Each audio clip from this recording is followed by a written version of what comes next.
Come over to my place. Hilit sa harap, sa likod, kahit na ano pa ang posisyon, pati sideways. Sa tuwing kailangan mo, andyan na, di pwedeng late. Walang saong magkahawak, yung kamay nag-meditate. Yung gusto mong mari. Guys, what's for lunch? I made egg waffles. Yung coconut dish, right? Parang kamukha ko yun. Love? Lo! Tumblas nga.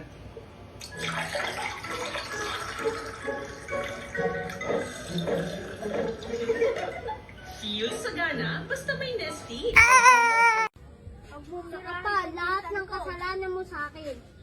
Pupunta ka sa bahay niya, hindi ka nagpapaalam na bumukas ng electric fan. Sino nagbabayad ng electric fan? Sino nagbabayad ng kuryente? Ano? Di ba yung mama ko? Naghihirap yung mama ko eh. Kita mong lakas-lakas ng electric fan na yun eh. Nagpapahirap yung mama mo, pero ikaw nagpapahirap sa mga magulang mo.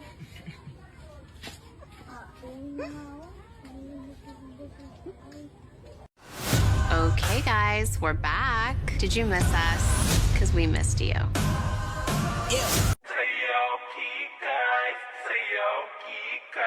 Mahiling magpa-cute ay kikay. Malamig pa sa kambing ay kikay. Maharot ay kikay. Malanig kung umiti ay kikay.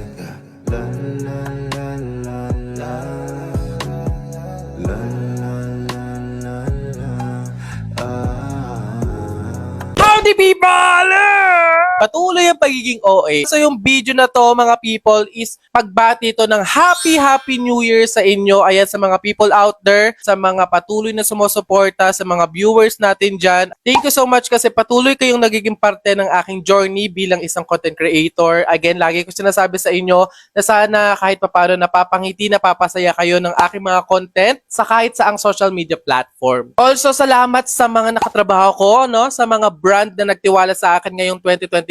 Thank you so much po sa tiwala at suporta. Sa 2025, sa panibagong taon na darating, sana patuloy ko po kayong makatrabaho kasi again, I'll give my 100% best para sa kahit anong trabahong matatanggap ko this 2025. Thank you po! Ngayong iiwan na natin yung 2024. Salamat!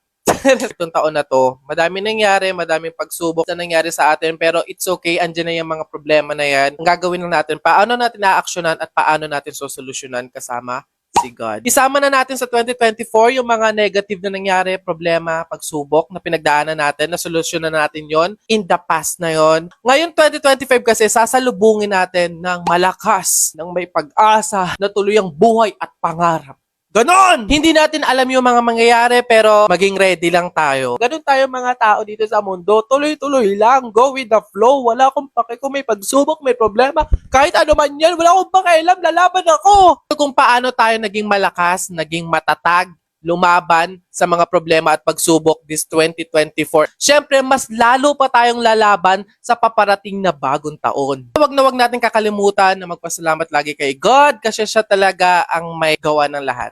Siya yung patuloy na nag-iingat, nagmamahal sa atin, kaya sa kanya lang tayo lagi nakatingin. Thank you po. Again mga people, it's me, Ken Koy. Happy New Year everyone! Hello! Puto ka na! Ay. Imagine nyo, Milo tapos kape. Pag pinaghalo mo, anong lasa nun? Kinikilig ako!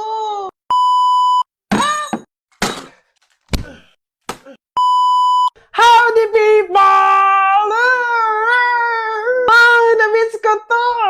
Kaya na-miss nyo, no? Alam ko yan. Dami sa inyong nangungulit sa akin. Ang dami nagko-comment na, huy, ano na po yung mga pinaghalo-halo ng mga drinks? Ano na? Kaya yan, susundin ko na. Your wish is command. So, meron na naman tayong bagong paghahaluin. Ito ang Milo plus kape. Imagine nyo, Milo tapos kape. Pag pinaghalo mo, anong lasa nun? Kaya naman talagang napaisip ako, curious ako. Kaya naman gagawin ko siya ngayon. Okay? Let's go!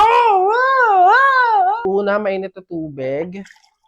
Para mabilis matunaw yung Milo tsaka yung kape. Madali natin siyang mapaghalo. Unahin na natin yung Milo. Woo! And mix-mix lang natin yung Milo. Kape naman. Any kape, basta yung punto na mapaghalo nyo yung Milo at kape, yun na yun.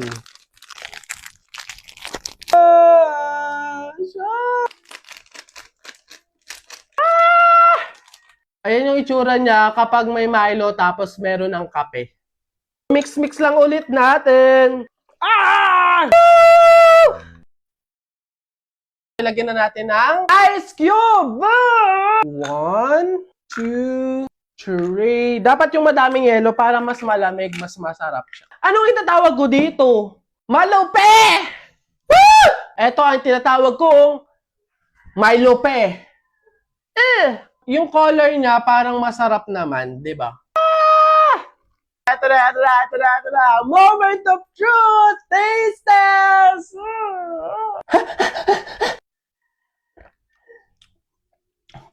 Hoy! Ang sarap! Hoy! Kinikilig ako! Alam niyo yung kape na may tamis? Ang sarap! Ang sarap! Kasi mas lasa mo yung kape eh. Pero yung kape na tinunawan mo ng chocolate, ganun siya. Sarap! Try nyo na din! Milo plus Coke plus ice cream equals... Hindi ko na naman maintindihan. Bakit siya parang suka ng palaka?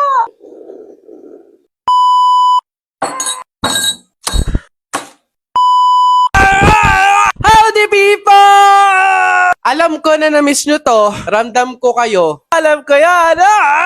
Na-miss ko din naman kayo.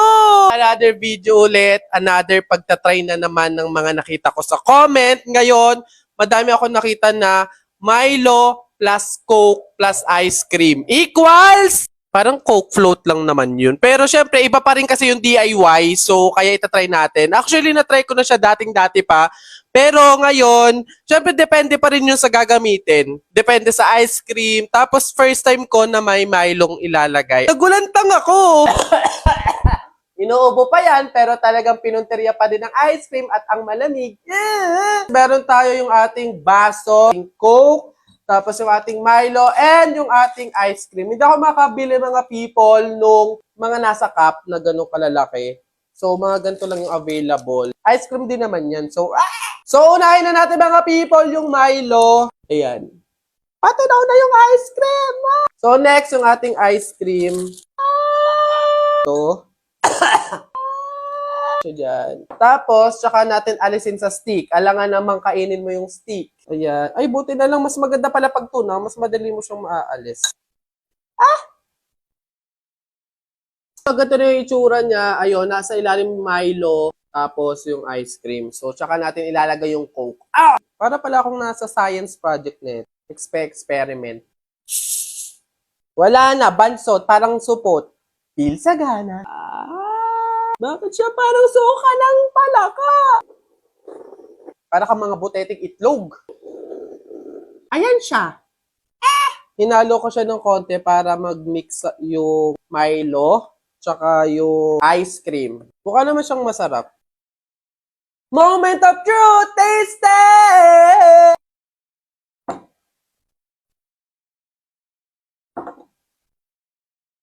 Hindi ko alam yung lasa niya.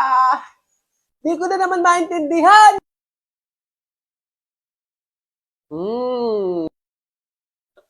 Parang nga siyang float. Pero mas masarap kasi yung Milo namumuo. So parang nagiging chocolate din siya na ingredient nung mismong drinks.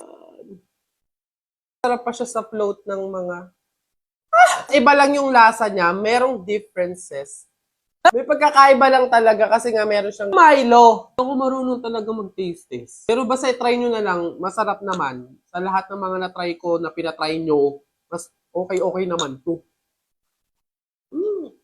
Try nyo na din!